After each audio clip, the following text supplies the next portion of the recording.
상에서 두 번째 이제 챕터에 보면은 미사에서의 그 변환의 상징에 대해서 나오죠. 어떤 이제 융전집, 영어로 된 융전집 11권 296에서 448패러그래프 안에 나오는 건데요.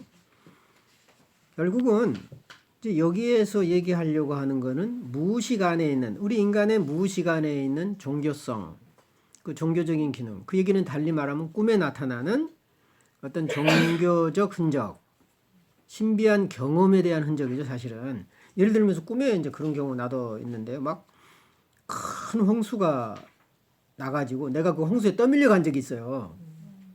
막 정말 신비한 거죠, 이거는.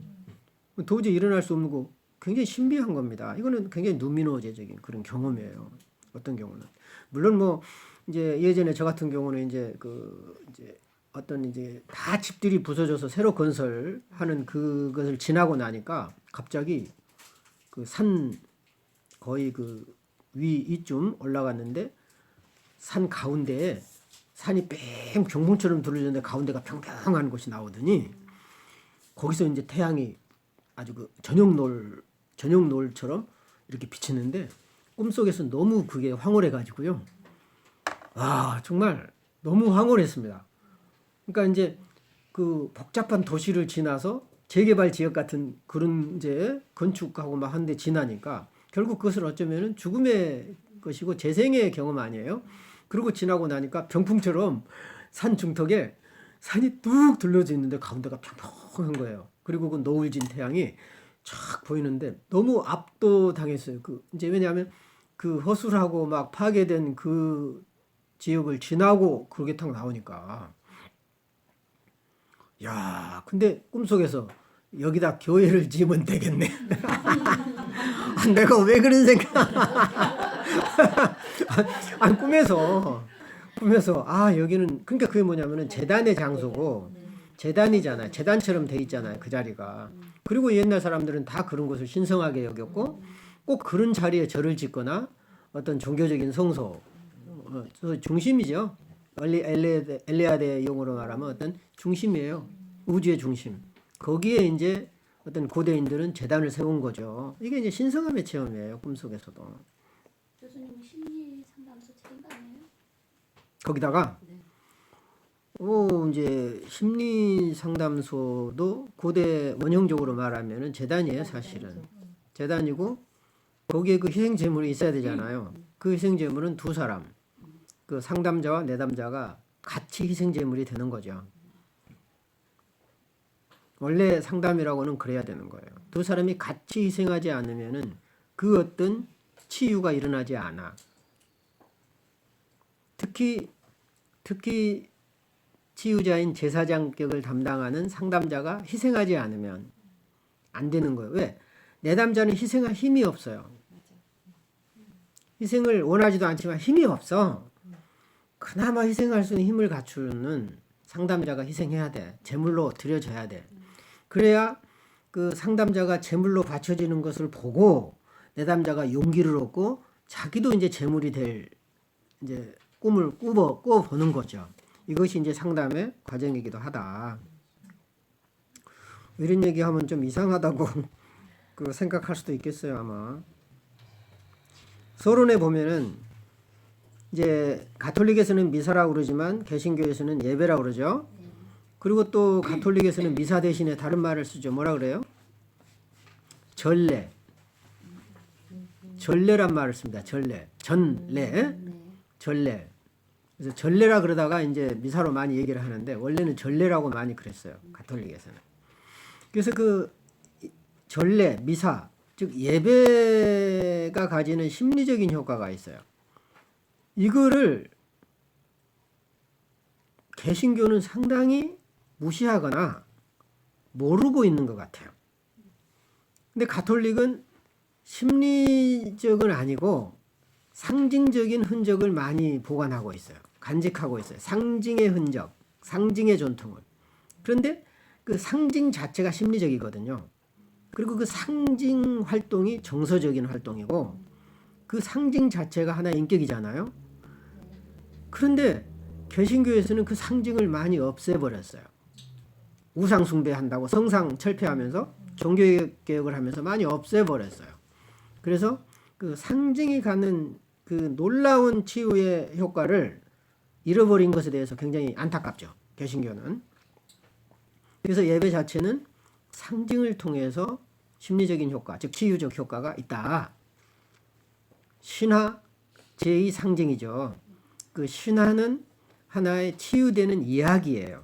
그래서 암송을 하고 거기서 함께 부르면서 몸으로 녹아지는 공동체가 되는 것이 신화죠. 노래인 거예요. 그리고 희생제물을 바치는 제의가 있고요. 그 모든 것들은 상징으로 이루어져요. 이것이 이제 하나의 꿈과 같은 구조를 가지고 있다. 그래서 이제 미사는 또 이제 제의라고 볼 수가 있죠. 그래서 미사에서는 거룩한 변화가 일어난다. 우리 어떤 심리적인 것도 변화가 일어나지만은 가톨릭에서는 실제로 포도주는 예수님의 피고, 그 다음에 빵은 예수님의 몸이고, 그리고 어떤 이제 그 포도주와 빵을 먹는 거는 실제 예수님의 피를 내가 마시고 실제 예수님의 몸을 내가 먹는다고 얘기하죠. 그리고 그 예수님이 실제 예수님의 이제 그렇게 몸을 자신이 주시고 또 피를 준다라고 믿어요.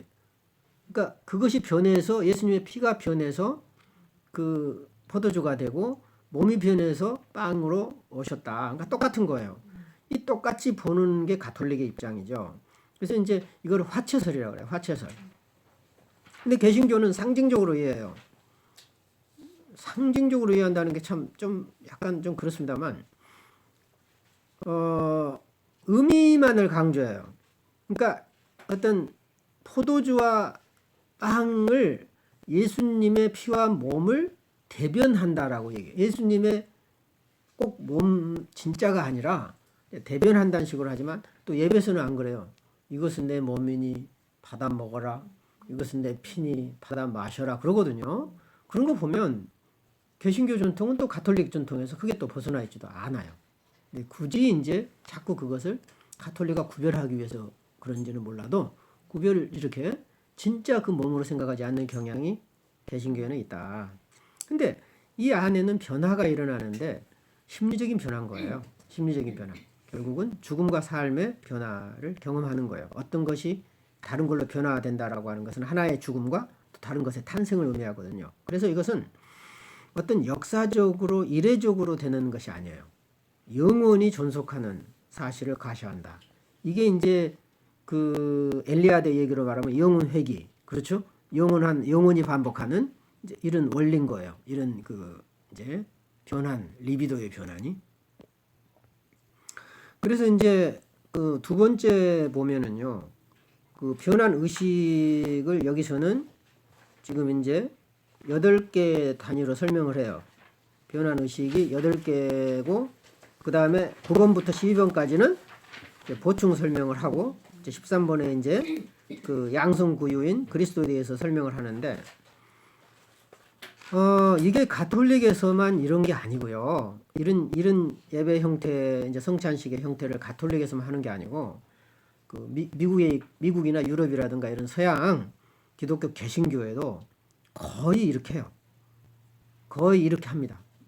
그러니까 우리 지금 현재 한국에 있는 개신교는 너무 단순화되거나 이제 잘 이렇게 안 하는데 외국에 있는 개신교들도 거의 이렇게 해요. 그러니까 빵을 이제 봉헌하고요. 또 이제 성작, 포도주 잔이죠. 포도주 잔을 준비하고 또 이제 이 포도주를 쓰는데 개신교는요. 물을 쓰는 곳이 있어요. 난 깜짝 놀랐어요. 그 몰몬교 있죠. 몰몬교회. 그 미국에 있는 그 유타주 근처에 이제 몰몬 교도들이 많은데 제가 이제 여행을 하다가 미국 유타주를 이제 지날 때인데 그때 이제 일요일이었어요. 주일날. 그래서 이제 교회를 가야 되겠다. 그래서 우리 가족이 이제 가까운 교회를 찾아서 갔습니다. 모르는 교회죠. 갔는데 이상해요. 거기는 예배 보는 게 십자가도 없고요. 십자가 없는 걸 확인도 안 하고 이제 누가 교회 간다길래 물어보니까 저희가 교회다 그래서 갔죠. 그리고 뭐 목사님이 나와서 얘기하는 것도 아니고 맨날 그 애들만 나와서 간증을 주로 하더라고요. 여러 명들이 막 나와서 막 간증하고 나중에 보니까는 성찬을 하는데 물이에요. 그 잔에 포도주가 아니고요. 물이더라고요. 너무 신기했어요. 그리고 이제 나중에 성경을 보는데 내가 안 보던 성경 이름이 나와요. 와, 이거 이상하다 이거. 알고 봤더니 그 몰몬교 교회더라고요. 뭐 사람들은 참 친절하게 잘해주고 좋았고 또 뭐 애들이 그 중간에 나가더라고요. 다른 미국 교회도 많이 그래요. 중간에 함께 예배 보다가 애들은 애들대로 헤어지고 이렇게 하거든요. 근데 여기도 그런 식으로 하더라고요. 그래서 너무 신기한 경험을 했어요. 근데 물이 포도주로 변하지 않습니까? 이제 성경에 이제 예수님의 이제 첫 번째 이적에서 보면. 그래서 거기는 이제 물이 포도주로 변하는 리비도의 변환이고 변환의 의미가 있잖아요.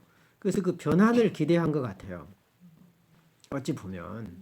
근데 이제 여기서는 사실은 포도주와 물이 혼합된다라고 하는 것은 포도주는 그리스도, 신성을 상징하고 물은 인간을 상징해서 두 개가 혼합됨으로써 신성과 인성이 이제 섞이는 그 혼합되는 걸로 설명을 해요. 그런 경험을 나는 이제 우리 교회로 돌아와서 우리 교인들에게 이제 설명을 쭉 한 적이 있어요. 내가 이런 경험을 했다 여행 중에 이제 그게 참 좋았는데 뭐 그 교단이 뭐 어떻게 평가가 되든 일단 나로서는 이런 좀 생소한 그런 경험이었어요. 이제 그 잔을 들어 올리고요.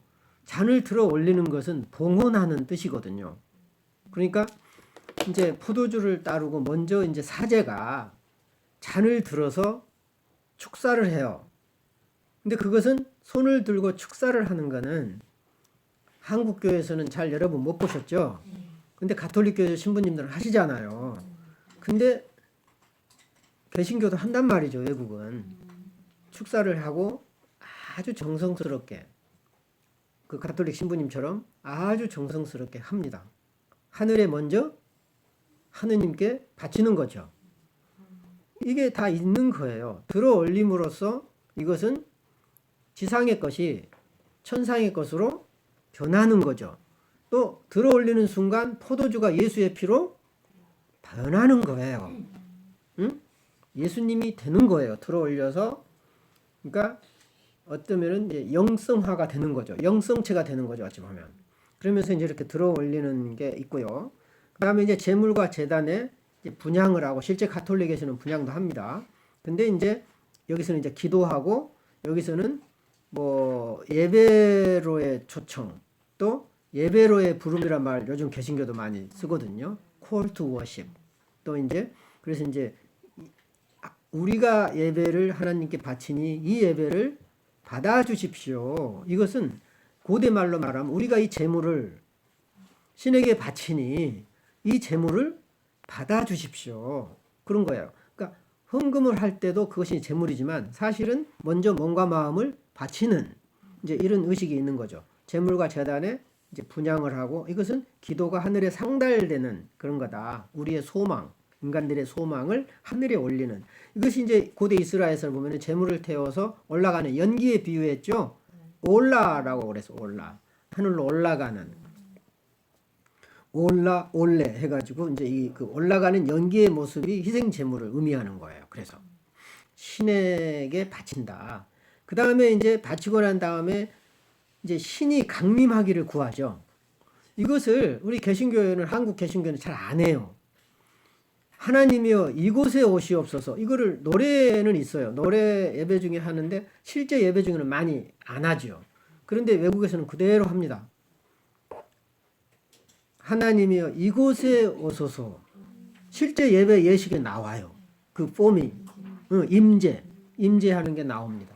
그래서 내가 그 예배서에 대해서 관심이 굉장히 이제 많이 있어서 그것도 이제 정리해 놓은 것들이 많이 있는데 그래서 이제 신을 청빙하는 거예요. 이 신을 청빙하는 거는 다른 종교에서도 똑같이 해요. 그리고 이제 특히 그 이제 샤머니즘 같은 데서는 그 신을 청빙하는 게 굉장히 정말 다이나믹하죠. 무섭죠. 그 신을 불러들인다라고 하는 게요. 얼마나 무서운 일인지 아세요? 여러분, 무서운 일이에요. 그러니까 우리 개신교라든가 가톨릭은 굉장히 이제 멋있게 이게 변화한 거죠. 신사적으로. 근데 그 근원적으로 신을 청빙하는 것은 샤머니즘이 갖고 있잖아요. 아주 원초적인 그 신의 청빙 모습. 죽음이에요. 신을 청빙한다는 것은 내가 죽겠다는 거예요. 사실은. 그리고 내 안에 신을 모시는 건데, 그 샤만을 내가 본 적이 있는데, 얼굴이요, 파랗게 질려요. 그러니까 이제 샤만이 섬기는 신이 몸에 들어오면, 내가 물어봤거든요, 샤만에게. 어떤 느낌이냐? 그랬더니, 이제 두 종류가 있어요. 어떤 경우는 따뜻하답니다. 기분이 좋고, 그 거부 반응이 없을 때, 샤만은 따뜻함을 느낀다는 거죠. 근데 어떤 때는 죽은 영혼을 자기가 청빙할 때가 있어요. 죽은 자의 한풀이 같은 거. 그래서 이제 그런 이제 원혼을 내가 몸으로 내 가지고 안전한 곳으로 옮기는 하나의 샤먼이 중재역을 할 때는 춥대요. 그리고 굉장히 싸늘하고 싫대요. 우리는 뭐 샤먼이 그냥 직업적으로 하는지 알았잖아요. 쓰러져 버려요. 절도할 정도로. 그리고 본인도 무서워서 이제 그네들 표현으로는 그 원기라고 하는 거죠. 그 원기를 내 몸으로 다 받아들이는 거죠. 그래서 그 원기들의 원혼을 그 샤먼이 푼 다음에 다시 내보내는 하나의 이게 좀 무서운 일이에요. 이것이 신을 청빙하는 거거든요. 그러니까 이런 이면 속에는 여러분들이 이제 고대 이스라엘에서도 이런 게 있었단 말이에요. 인간이 신을 보면 죽는 거예요. 아무도 신을 볼 수가 없어요. 신이 있는 궤장만 만져도 죽어 그냥. 신을 모시는 그 궤를 가다가 너 떨어뜨리니까 붙잡았는데 죽어버렸잖아. 그러니까 어찌 보면은 신성과 인성이라고 하는 것은 죽음을 담보로 매게 되는 거예요. 그러니까 하나님이 인간이 돼서 예수로 갈 때도 죽음을 담보로 하고요. 또 인간이 신이 되려면 죽어야 돼. 그러니까 그 사이에는 신과 인간 사이에는 죽음이라고 하는 매개체가 있는 거죠. 우리 인간은 신이 될 수 없지만 소위 신성화, 그죠? 신의 영역으로 가는 것은 곧 죽음의 다리를 건너야만 되는 거라는 거죠. 응? 그러기 전에 신이 되면 팽창이 되고 이제 분열이 오는 거예요. 그러니까 죽어서 신이 되면 괜찮아요. 응? 죽음의 제의를 희생 제물을 바친 다음에 그 바치는 게 아니라 지가 제물이 되는 거예요. 그래서 나중에 보면은 바치는 자와 제물과 동일시되잖아요, 지금. 내가 제물을 받으면서 내가 바치는 자고 내가 제물인 거예요. 그래서 이제 신이 강림하는 것을 바라는, 임재를 바라는 그 강구하는 것을 위험하다. 굉장히 위험하고 나의 영혼과 몸을 다 바쳐야만 가능한 거고, 어려운 일인 거예요. 그래야만 그 다음에 이제 변화를 위한 그 사제가 될 수 있는 능력이 생겨요. 이제 자기가 바쳐짐으로써 빵과 포도주가 주님의 살과 실제로 변화되는 거예요. 화채솔로. 큰 거양 나눠주는 거죠. 신도들에게 분배된 그래서 이제 신도들에게 이제 나눠주는 거죠. 그리고 이제 거룩한 변화 이후에 부활과 이제 승천을 이제 하는 거죠. 그럼으로써 이제 포도주와 빵이 하나가 되잖아요. 그러니까 포도주는 신성이고 빵은 지상이잖아요. 그래서 인성이고 또 포도주는 뭐예요? 남자고 하늘이고 또 빵은 땅이잖아요. 빵은 곡식이니까. 그래서 남자와 여자가 합쳐지면서 또 양성부유가 되는 거고 이제 연금술로 말하면 호문클루스가 이제 탄생하는 거죠. 라피스. 그것이 이제 결국은 그리스도다. 이렇게 설명을 하는 겁니다. 그래서 이제 그리스도의 신비한 몸은 포도주와 빵이 표현하는 양성을 의미한다. 그래서 미사는 인간의 영역에서 일어나는 신의 변환이다. 그러니까 미사라고 하는 것은 예배를 통해서 신이 어쩌면은 해체되는 거예요. 신이 해체돼서 인간에게 먹힘으로써 신은 인간이 되고 인간은 그 해체된 신을 먹음으로써 신이 돼요. 일시적으로.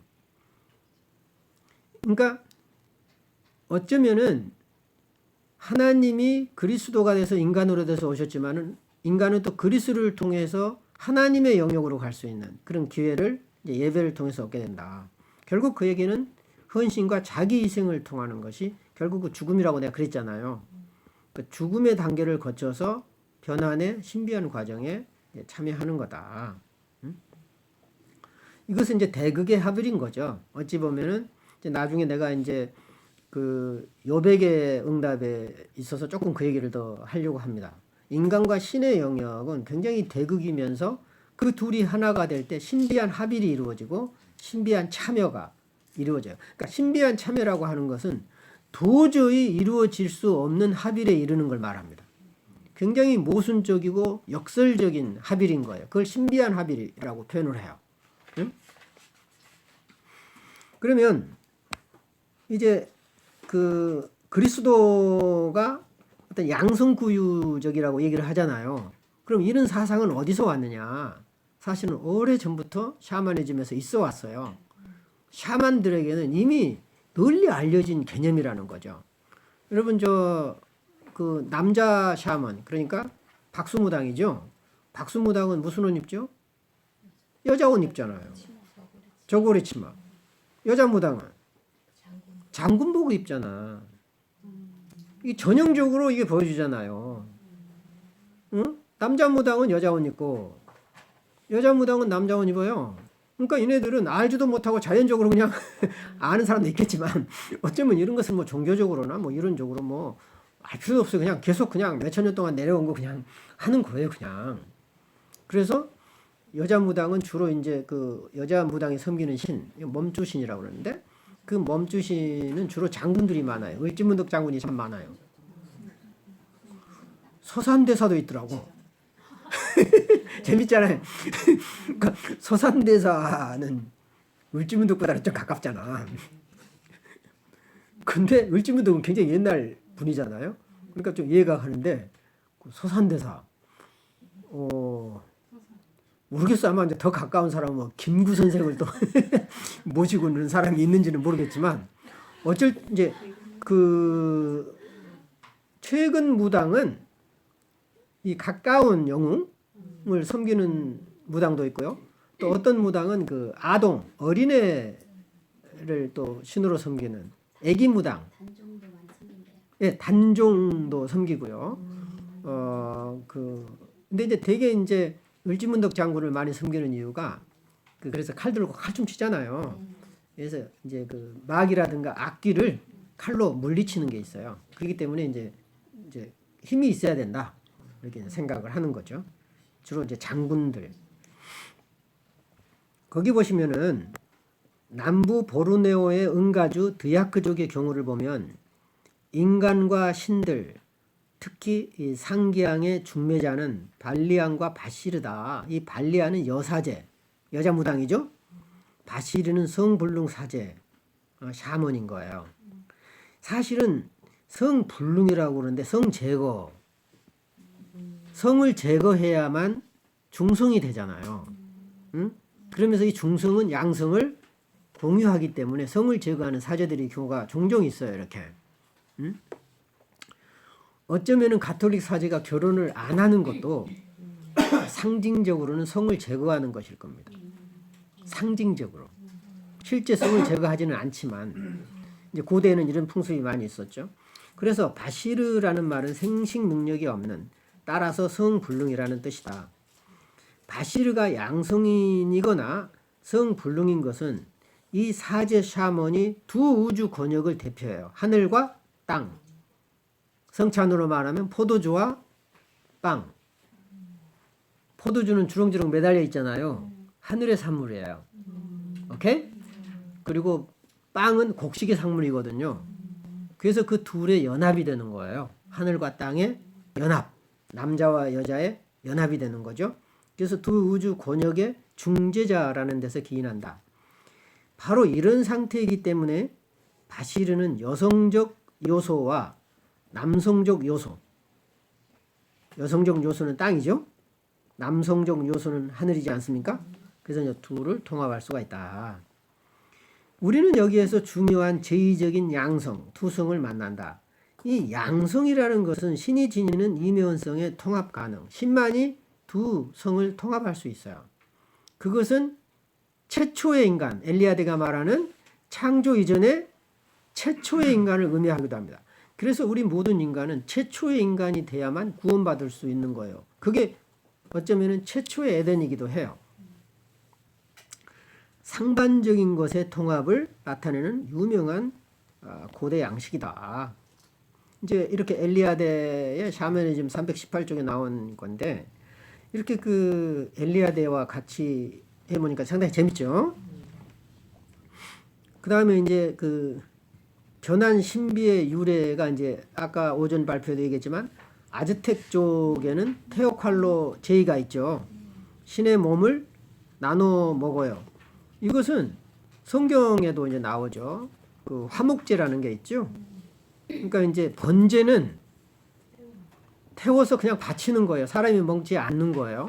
근데 화목제는 번제를 바치고 난 나머지 음식을 거기 있는 사람들이 나눠 먹는 거죠. 현대교회로 말하면 예배 후에 그 만찬을 나누는 것하고 비슷해요. 그리고 이제 초대교회에서는 성찬식을 하고 그걸 다 나눠 먹었어요. 근데 그 포도주가 좀 독할 수도 있잖아요. 그래서 그걸 다 나눠 먹다 보니까 술 취한 거예요. 이렇게 다 먹어야 되니까. 그리고 예수님의 피를 버릴 수 없잖아요. 다 마셔야 돼. 그 다 마셔야 되니까 술이 취하고 쌈질하고 이제 교회 안에서 타락하는 짓이 벌어졌어요. 그래서 이제 바울 사도가 하지 마라. 응? 이제 이렇게 이제 경고하고 훈계하는 게 이제 나오고요. 요즘까지도 이제 가톨릭 교회에서는 그 신부님이 그것은 이제 그 신도들 앞에서 잔을 깨끗이 닦잖아요. 다 마시고 끝까지 마시고 그 피 한 방울이라도 흘리면 안 됩니다. 실제 예수님의 피니까. 그거는 가톨릭에서는 그렇게 믿는다고 그랬잖아요. 그래서 깨끗하게 닦아요. 씻지 않고 거기서 딱 이제 닦고 다 마십니다. 그래서 이제 그 어떤 분은 이제 포도주가 많이 나오면 버리지 못하니까 가지고 오셔서 혼자 이렇게 마시기도 한다는 말도 있는데 뭐 그런지 안 그런지는 모르겠어요. 잘 모르겠고 내가 이제 신부님한테 물어보진 않았습니다. 좀 물어보고 싶은데 물어보진 않았고 다만 이제 그 양을 조절하겠죠. 양을 적절하게 쓸 만큼 조절해서 아마 하실 겁니다. 그래서 그 신의 몸을 나눠 먹는다라고 하는 것은요. 그 양이라든가 이제 가축을 키우면은 그것을 이제 나눠 먹는 화목제가 있고요. 그다음에 곡식도 이제 밥이라든가 뭘 이제 옥수수 같은 거 쪄서 나눠 먹잖아요. 그래서 이거는 신을 해체하는 거고 나눠 먹는 게 신을 먹는 거예요. 왜냐하면 그 곡식이라든가 양식은 신이 준 거고 그것은 어떤 그 신의 몸을 대변한다고 고대인들은 믿었어요. 그래서 그 양식을 먹음으로써 신과 같은 동행할 수 있고 그래야만 신의 은총을 받을 수 있다고 믿었던 거죠. 우리 한국에도 그런 풍습이 있죠. 제밥 할 때 그 제사 지내고 나서 그걸 뭐라 그러나요? 그 밥을 떠가지고 같이 나눠 먹는 걸 뭐라 그러죠? 그게 있죠? 여러분들 다 어렸을 때 다 봤죠? 기독교에든 아니든 옛날에 다 했어 그런 거. 아주 집집마다 그거 다 했어. 요즘은 안 하지만 그래서 그거를 뭐라고? 잊어버렸어요. 고시래라 그러는. 그럼 바깥에 내놓은 거고. 고시래는 바깥에 내놓은 거예요. 그러니까 이제 그 지나가는 그 신들을 위해서 이제 바깥에다가 우리 집에서 제사를 지냈는데 참 이제 대접한 거죠. 이제 뜨내기 신들. 그게 거시래고, 그 다음에 집안에서 형제들이 그 이제 조상신에게 그 이제 밥을 하고 그 밥을 떠서 한 숟갈씩 떠먹어야 돼요. 아, 난 그거 먹기 싫었어요. 왜냐면 저녁 내내 거기다 놓게 먼지도 쌓였을 테고, 그리고 밥이 다 식었고, 그 맛도 하나도 없는 거를 떠먹어야 된다는 거야. 그래서 꼭 먹어야 돼, 이거? 찝찝하게 먹었거든요. 근데 이제 나보다 더 나이 많으신 분들은 굉장히 자연스럽게 을에 먹어야 되는 걸로 먹더라고요. 근데 나만 해도 많이 이제 최근 사람이잖아요. 그러다 보니까 내 이전 사람하고 또 달라요. 그러니까 내 이전 사람들은 너무 자연스럽게 먹는 거예요, 그걸. 난 진짜 먹기 싫어가지고 어쩐 때는 안 먹을 때 많아요, 몰래. 그걸. 근데 그게 이제 신의 몸을 나눠 먹는 거고, 그러면서 또 공동체 의식. 우리가 함께 모시는 신을 함께 나눠 먹은 일종의 혈맹과도 같은 그런 의식이 있어요, 그게. 그러니까 단순하게 이게 미신이다. 아, 이런 건 해서는 안 돼. 이것이 아니라 자연이 필요 없으면 안 할 겁니다, 아마. 그런데 이게 이제 고대인들은 왜 그런 그 제의를 했나 하는 어떤 깊은 의미가 그 안에 있다. 맞아요, 음복. 그것도 음복이에요. 아, 음복이에요. 그 음식 나눠 먹는 것도 음복이에요. 오케이, 이제 알았네. 아, 우리 선생님이 음복한다. 술도 나눠 먹고요. 밥도 나눠 먹는 게 음복이에요. 밥을 그 물에다 이렇게 응. 발라서 그 밥풀도 다 먹는. 그래요. 다 이제 그 한 그릇에다가 밥을 떠가지고 같이 먹고, 또 어떤 사람들은 각자가 또 떠서도 먹고. 이것이 이제 그 뭐야, 그 제임스 프레이저 있죠. 그 프레이저의 책에 희생제의와 또 신의 해체와 그 곡물 나눠 먹기가 인류학자들이 그동안 연구를 많이 해놓은 자료들이 인류학 책에 많아요. 그래서 희생제의를 보려면 인류학자들이 연구해놓은 책들을 보면은 그런 연구가 많이 돼 있어요. 바로 이제 이런 것들이 이제 지금 이제 그대로 그 어떤 미사에서의 그 성찬 예배에 고대인들이 했던 것들이 변형된 형태로 그대로 재현되고 있어요. 거의 아마 원형이 그대로 재현됐다고 봐도 돼요. 현대에서 모든 게 사라졌는데 이제 요게 남아 있다는 거죠. 특히 개신교는 뭐 이거밖에 없어요. 그냥 남은 것이라고는 성찬 하고 세례. 그리고 이제 가톨릭은 장례식도 그렇고요. 7가지 그 이런 이제 제례가 그대로 있는데 개신교는 2개밖에 안 남고 다 없어버렸죠. 그만큼 상징을 죽여버렸어요.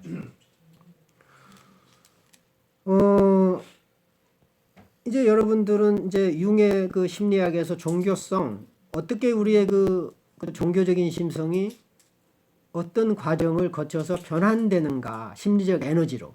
그러니까 제의와 희생과 상징을 통해서 우리 안에 있는 심리적 에너지가 변환되는 거거든요, 사실은. 어쩌면 인간적인 상황에서 신적인 상황, 이 신적인 것은 누미노제적인 경험이죠. 또 죽음에서 부활로 경험하고, 또 물질에서 영적인 것으로 경험하는, 이것이 이제 초시모스의 환상에서 나옵니다. 이제 육체가 해체되고 이제 영이 되기 위해서는, 영적인 상태로 되기 위해서는 그 육체가 해체되면서 나중에 이제 재결합하는 이런 과정을 거쳐요, 초시모스 환상에서는. 그래서 이제 미사의 심리학으로 이제 들어가 볼까요?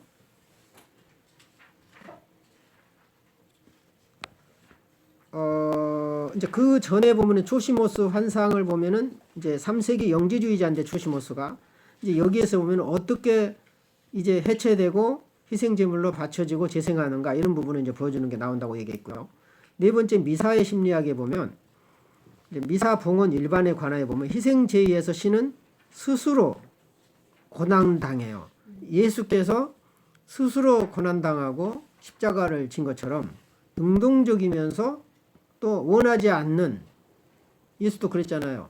이 잔이 나한테 피해가기를 바랬잖아요. 그러니까 스스로 택한 것은 능동적인데 또 그것을 감당할 수 없는 인간의 그 한계를 동시에 느꼈단 말이에요. 그래서 능동적이면서도 수동적인 희생제의는 그래요. 원래 내가 나를 바친다라고 하는 것은 강한 능동성을 필요로 하면서도 도저히 감당할 수 없는 수동성을 또 필요로 해요. 이게 참 놀랍죠. 그러면서 능동적이면 수동적으로 괴로움을 당한다. 이것은 거룩한 변화가 발생하게 한 희생의 표본이다. 이게 자발적인 희생이거든요. 자발적인 희생은 자발적이라는 의미에서 능동적이고 희생은 받쳐줘야 돼요. 내 의지하고 상관없이. 수동적이에요. 이게 참 놀랍죠. 그러면은 희생제의에 대해서 희생제의를 볼까요? 자, 엘리아드가 말하는 희생제의는 원초적인 통일성을 복원하는 거다. 왜 우리가 희생해야 되느냐? 어찌 보면은 해체 작업이에요. 그동안 때가 많이 묻었거든요. 어쩌면 속죄와 정화하거든요. 그래야 근원으로 돌아간다는 의미가 있어요. 사실 희생은 해체거든요. 때 묻은 것을 정화시키고 파괴시키는 거죠. 파괴를 통해서 창조를 이루는 과정인 거예요. 그래서 원초적인 통일성을 복원하려는, 달리 말하면 창조 이전의 전체성, 내가 아까 얘기했죠. 창조 이전의 인간의 최초 인간의 모습으로 가려고 하려면은 그동안에 내가 쌓아온 모든, 불교 용어로 말하면 모든 업이죠. 이 업은요, 선한 것도 있고 악한 것도 있습니다. 소위 어쩌면은 인간이 감당할 수 없는 고뇌라고 말할까요? 이런 게 업인데, 이게 이제 긍정적인 것도 있고 부정적인 것도 있어요. 이런 거를 말끔히 청산하고 해체하는 작업이 우리는 아까워서 못 버리잖아요. 근데 좀 필요한 건 놔두고 필요 없는 것만 버리고 싶잖아요. 근데 때로는 다 없애버려야만 된다는 거죠. 필요한 것까지도.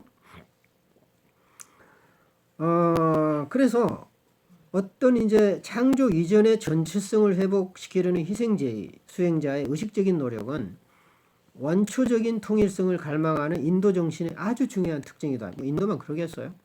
하지만 우리는 그 점에 대해 길게 언급할 수 없다. 다만 우리로서는 모든 희생제의에서 인도 이제 예를 드니까 그런 거예요. 브라만이 원형적인 우주 창조 행위를 재현한다는 사실, 그리고 신화적인 순간과 현재의 순간 사이의 일치, 이것은 세속적인 시간의 폐기를 통해서 일어나요. 세속적인 시간을 폐기한다라고 하는 것은 희생이죠. 시간을 희생제물로 바친 거잖아요. 그죠? 현재 내가 가지고 있는 시간을 폐기시키고 세계의 끊임없는 갱신을 상징하고 있다. 영혼의 세계, 시작도 끝이 없는 세계, 이것을 상징하고 있다. 그래서 영혼회귀의 신화에서 나온 거다. 그래서 이제 이 미사에서는 사실은 자아와 자기가 만나는 장소잖아요. 융심리학적으로 말하면 미사라고 하는 것은 인간과 신이 만나는 장소고, 또 이제 달리 얘기해 봅시다. 신이 인간이 되는 장소기도 해요. 그러니까 자기가 자아가 되죠. 왜? 전체는 항상 부분이 될 수 있어요. 반대로 인간이 신이 될 수 있어요. 제한적으로. 자아가 신이 될 수 있어요. 근데 희생 없이 자아가 자기가 되면 병리적이고 분열이 일어나고 아파요. 근데 자아가 자기가 될 때 자아가 죽는 희생을 한다면 순간적으로나마 자기가 될 수 있는 거예요. 그 자아가 정신의 전체성을 대변할 만큼.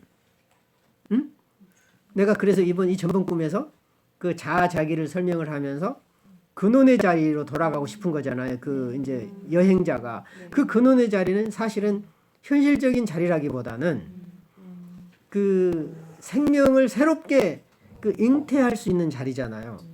그렇기 때문에 자아이면서도 자기이기도 한 그런 개념이 있어요. 그 안에는 단순한 내가 현재적인 내 입장은 아니란 말. 그냥 단순한 집이 아니잖아요. 새롭게 거듭나는 자리잖아요.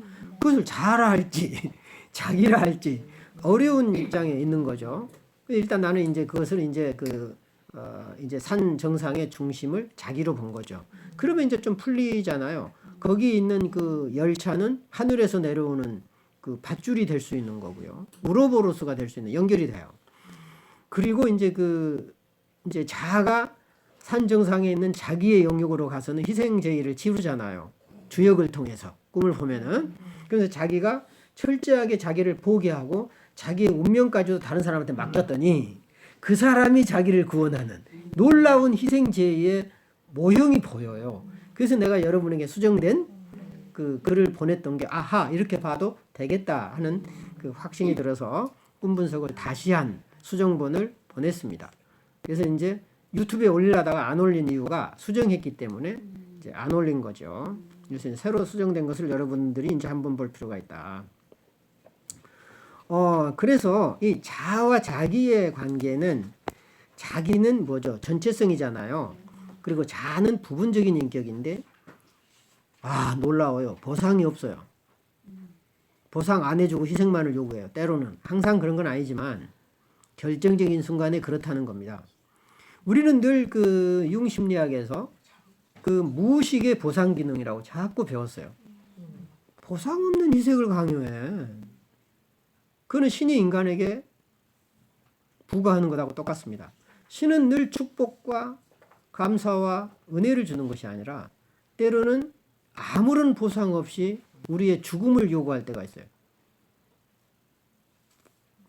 그게 그 아브라함 얘기가 이삭을 바쳐라 한 게 어쩌면은 믿음을 시험하기 위해서 그렇게 다 본 것은 후대 해석도 있지만은 어쩌면 아무런 보상 없이 그냥 바쳐라 할 수도 있어요. 그리고 보상은 나중에 그는 신의 영역인 거죠. 그 조건이 될 수 없어요. 난 너 내 말 들으면 살려주고 아니에요. 그냥 바치는 거예요. 그냥 바쳤을 때 보상을 하고 안 하고는 신의 영역이지. 그걸 전제로 우리는 꼭 알고 있단 말이에요. 이게 말 잘 듣고 죽은 척하면 살려주지 않을까? 아닌 거죠. 그게 아닌 거예요. 그래서 우리는 무조건적인 희생, 아무 조건 없는 희생을 해야 될 때가 있다. 여러분 얼굴을 보니까 전혀 이해가 안 되고 감당할 수 없다는 식으로 강한 거부감을 지금 강한 거부감을 보이는 것 같아요. 지금.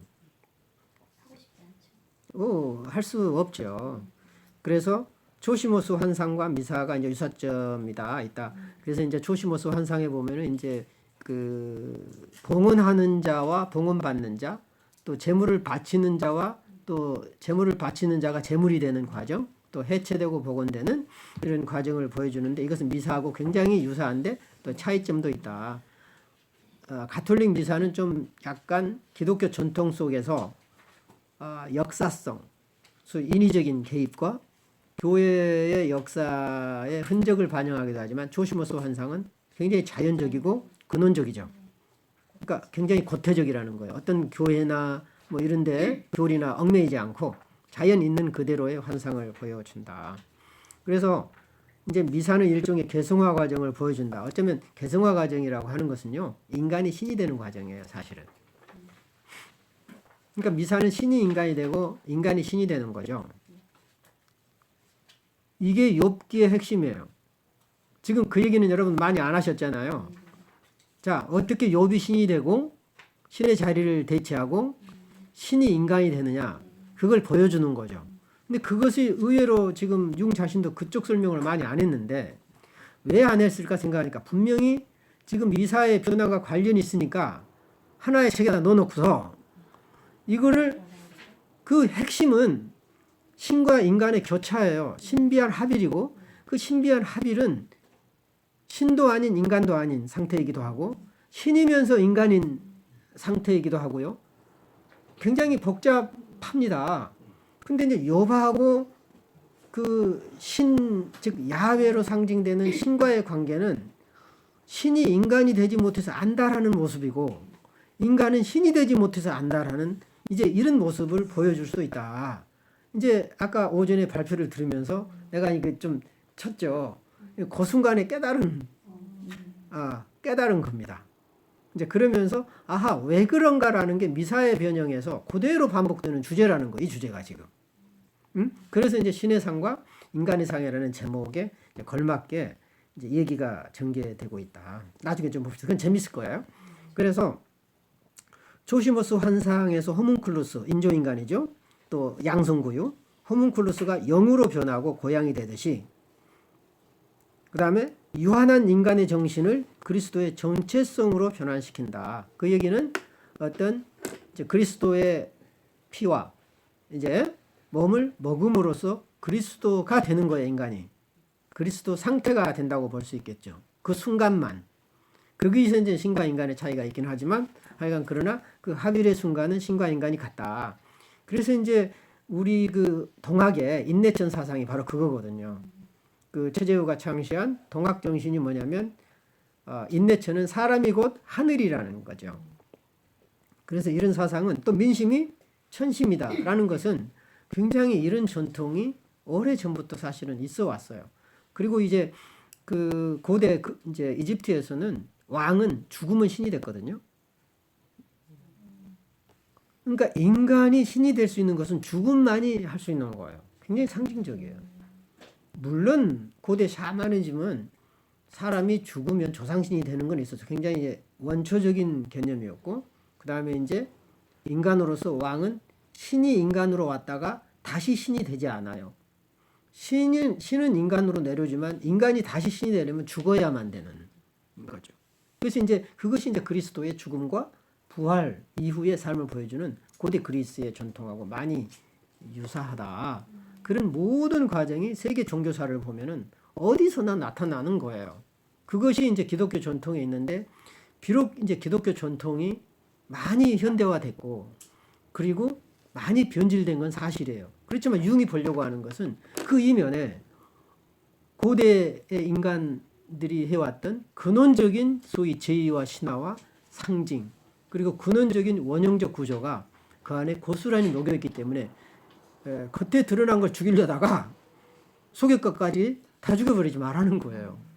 그러니까 어찌 보면 이제 기독교나 다른 종교 안에 부조리라든가 안 좋은 측면 종교도 물론 있잖아요. 종교의 그림자가 있잖아요. 난 그거 싫어서 난 교회 안 나가. 뭐 아니면 나 그게 싫어서 종교 안 가. 이런 사람이 많은데 사실은 그 안에는 정말 우리가 볼 수 없는 정말 그 신성함이 있고, 또 그 신성함을 경험해야만 진짜 인간이 되는, 대극을 경험하는, 사실은 신성함이라고 하는 것은 대극 경험이에요.